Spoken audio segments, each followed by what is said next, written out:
Hello viewers! நெறைய பேர் இங்க சஷ்டி விரதம் இருப்பீங்க. நானும் வந்துட்டு 7 நாளும் சஷ்டி விரதம் இருக்கலாம் அப்படின்னு சொல்லி நெனச்சிட்டுருந்தேன். பட் என்னால முடியலைன்னா என்ன பண்றது அப்படிங்கிறதுனால, நான் கடைசி 1 நாள் மட்டும் சஷ்டி விரதம் இருக்கலாம் அப்படின்னு முடிவு பண்ணியிருந்தேன்.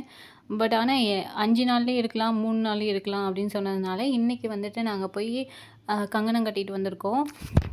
செவ்வாய்க்கிழமை திருக்கல்யாணம். நாங்க வந்துட்டு ஞாயித்துக்கிழமைல கட்டிட்டோம். 3 நாள் கணக்குல நாங்க கட்டிட்டு வந்திருக்கோம். பக்கத்துல இருக்க முருகன் கோயிலுக்கு தான் போய் கங்கணம் கட்டினோம். அங்க வந்து முருகர் ரொம்பவே அழகா இருப்பாரு. அவரையும் பார்த்துட்டு நெக்ஸ்ட் ஒரு முருகர் கோயிலுக்கு போலான்னு பிளான் பண்ணியிருந்தோம். பைபாஸ் தாண்டி ஒரு முருகர் கோயில் இருக்கு. ஸோ அங்க தான் நாங்க போயிருந்தோம். இவர் வந்து சூரியமலை முருகர். இவர் வந்து மலை மேல தான் இருப்பாரு. அதனால வந்து இவர மலை மேல போய் பார்க்கறதுக்கு முன்னாடி 2 கற்பூரத்த பத்திட்டு விநாயகர முன்னாடி கும்பிட்டு அப்படியே மலை மேல ஏற ஸ்டார்ட் பண்ணிட்டோம். கொஞ்சம் அதிகமான படி தான் இருந்துச்சு. எங்க வந்துட்டு சன் வந்து கொஞ்சம் கம்மியா தான் இருக்காரு அப்படின்னு சொல்லிட்டு அப்படியே ஏற ஸ்டார்ட் பண்ணிட்டோம்.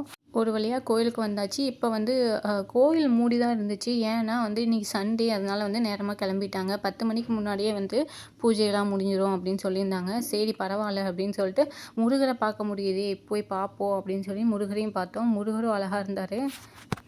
கோயில் சுத்தி பின்னாடி வர வழியில அங்க ஐயப்பன் இருக்காரு அப்படின்னு சொல்லிட்டு வந்தவங்க சொன்னாங்க. சரின்னு சொல்லிட்டு நாங்களும் ஏறுவோம் அப்படின்னு சொல்லி அந்த மலைக்கு ஏறினோம். கொஞ்சம் பக்கம் தான். அங்க வந்து யார் இருந்தாங்கன்னா, ஃபர்ஸ்ட்டு சிவன் தான் இருந்தாரு. சிவன கும்பிட்டு சுத்தி பார்த்தோம் அப்படின்னா, ஃபுல்லா காடு தான்.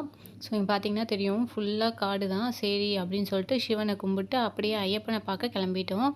அங்கேருந்து கொஞ்சம் தூரத்தில ஐயப்பன் இருந்தாரு. அவரையும் கும்பிட்டோம். 2 கற்பூரம் பெத்தி வச்சு அவரையும் கும்பிட்டு கீழ போலாம் அப்படின்னு சொல்லிட்டு கிளம்பிட்டோம். ஆனா இங்க வந்து வியூ செமையா இருந்துச்சு. நல்லா இருந்துச்சு பார்க்கறதுக்கே. கோயில்ல கொஞ்ச நேரம் உட்காந்துட்டு அப்படியே கிளம்பியாச்சு. நீங்களும் கந்த சஷ்டி விரதம் இருக்கீங்க அப்படின்னா கமெண்ட் பண்ணுங்க. உங்களுக்கும் முருகர பிடிக்கும்னா லைக் பண்ணுங்க. ஷேர் பண்ணுங்க. மறக்காம சப்ஸ்கிரைப் பண்ணிடுங்க. நெக்ஸ்ட் வீடியோல பார்க்கலாம். டாடா!